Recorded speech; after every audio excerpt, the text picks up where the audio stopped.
Bismillah ar-Rahman ar-Rahim. In Surah Baqarah, verse 257, Allah says, Allahu waliyyul lazina amanu yukhrijuhum minaz zulumati ila nur wallazina kafaru awliya'uhumut taghutu yukhrijunahum minan nuri ila zulumat ulaika ashabun nari hum fiha khalidun.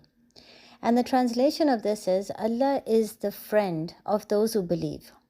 He brings them out from darkness into the light, and those who disbelieve, their friends are taghut.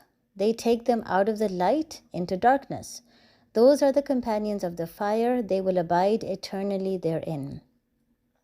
Now, tests and hardships are not the only problems we face in life. If that was it, life would not be that difficult. What makes it so much more difficult to bear is that while dealing with the challenges of life, we also have to deal with people who love to hurt us. These are people who cannot stand our happiness. They will always take every opportunity they can get to make us feel worthless. And a common question that people often ask is, why does Allah not do anything? Why is it that such people look so happy even though they go around hurting others? Will Allah allow them to just get away with it? In that respect, this verse is beautiful. Allah highlights a very important term called wali. Now, what exactly is a wali? A wali is a best friend, a trustworthy companion, a protector.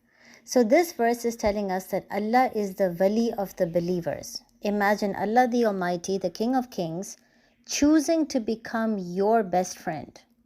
But why would He choose this? A believer who is surrounded by darkness could imply two things.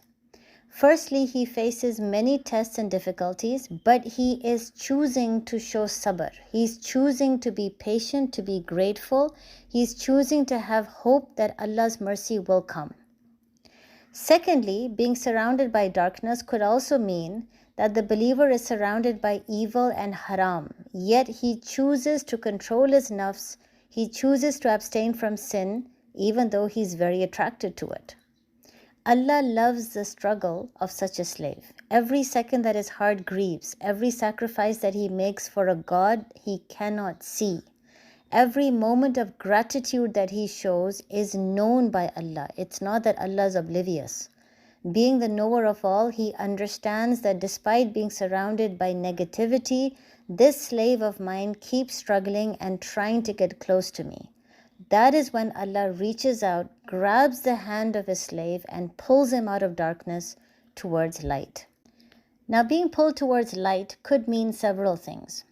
If the slave is being heavily tested, then being pulled towards the light could mean that perhaps Allah will remove the test and hardship and He will grant His slave respect, honor, and happiness.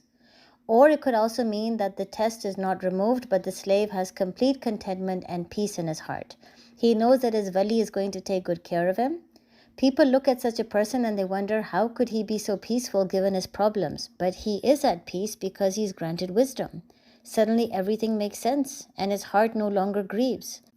On the other hand, being pulled towards light could also mean that if the slave is surrounded by haram and sin and evil, and the slave is trying his level best to abstain from everything because he really wants to get close to Allah, then Allah can at times make the path of Islam easy for him.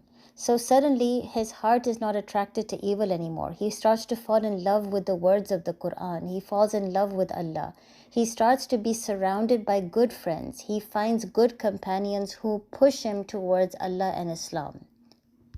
So that is also what it could mean to have the believer moved from darkness to light. But most importantly, because the believer chose Allah while he was surrounded in darkness, Allah is the one who brings him to light. This makes it clear that only Allah can grant hadayat.